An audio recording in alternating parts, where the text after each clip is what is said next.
مومنو، تم پر روزے فرض کیے گئے ہیں جس طرح تم سے پہلے لوگوں پر فرض کیے گئے تھے، تاکہ تم پرہیزگار بنو۔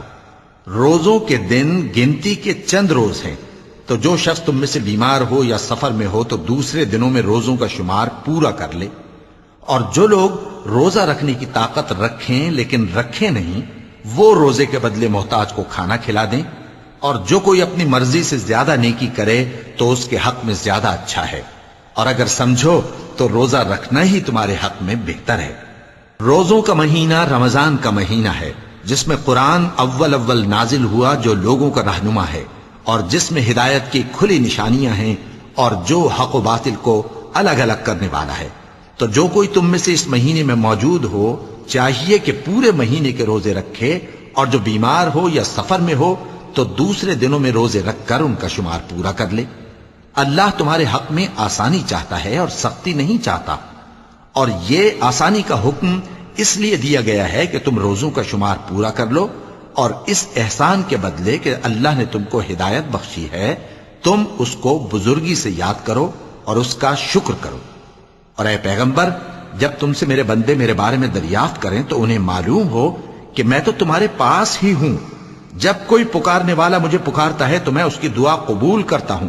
تو ان کو چاہیے کہ میرے حکموں کو مانیں اور مجھ پر ایمان رکھیں تاکہ نیک رستہ پائیں۔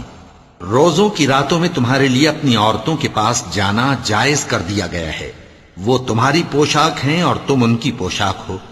اللہ کو معلوم ہے کہ تم ان کے پاس جانے سے اپنے حق میں خیانت کرتے تھے، سو اس نے تم پر مہربانی کی اور تمہاری حرکات سے درگزر فرمائی، تو اب تم کو اختیار ہے کہ ان سے مباشرت کرو۔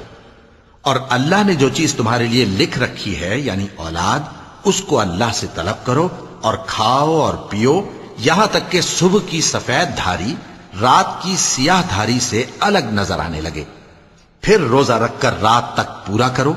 اور جب تم مسجدوں میں اعتکاف بیٹھتے ہو تو ان سے مباشرت نہ کرو، یہ اللہ کی حدیں ہیں، ان کے پاس نہ جانا۔ اسی طرح اللہ اپنی آیتیں لوگوں کے سمجھانے کے لیے کھول کھول کر بیان فرماتا ہے تاکہ وہ پرہیزگار بنے۔ اور آپس میں ایک دوسرے کا مال ناحق نہ کھاؤ، اور نہ اس کو رشوتاً حاکموں کے پاس پہنچاؤ تاکہ لوگوں کے مال کا کچھ حصہ ناجائز طور پر کھا جاؤ، اور اسے تم جانتے بھی ہو۔ اے پیغمبر، لوگ تم سے نئے چاند کے بارے میں دریافت کرتے ہیں کہ گھٹتا بڑھتا کیوں ہے۔ کہہ دو کہ وہ لوگوں کے کاموں کی میعادیں اور حج کے وقت معلوم ہونے کا ذریعہ ہے، اور نیکی اس بات میں نہیں کہ احرام کی حالت میں گھروں میں ان کے پچھواڑے کی طرف سے آؤ، بلکہ نیکوکار وہ ہے جو پرہیزگار ہو، اور گھروں میں ان کے دروازوں سے آیا کرو، اور اللہ سے ڈرتے رہو تاکہ کامیاب ہو جاؤ۔ اور جو لوگ تم سے لڑتے ہیں تم بھی اللہ کی راہ میں ان سے لڑو، مگر زیادتی نہ کرنا، کہ اللہ زیادتی کرنے والوں کو دوست نہیں رکھتا۔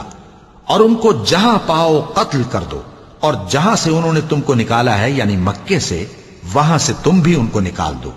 اور دین سے گمراہ کرنے کا فساد قتل و خونریزی سے کہیں بڑھ کر ہے۔ اور جب تک وہ تم سے مسجد حرام یعنی خانہ کعبہ کے پاس نہ لڑیں تم بھی وہاں ان سے نہ لڑنا۔ ہاں، اگر وہ تم سے لڑیں تو تم ان کو قتل کر ڈالو، کافروں کی یہی سزا ہے۔ پھر اگر وہ باز آ جائیں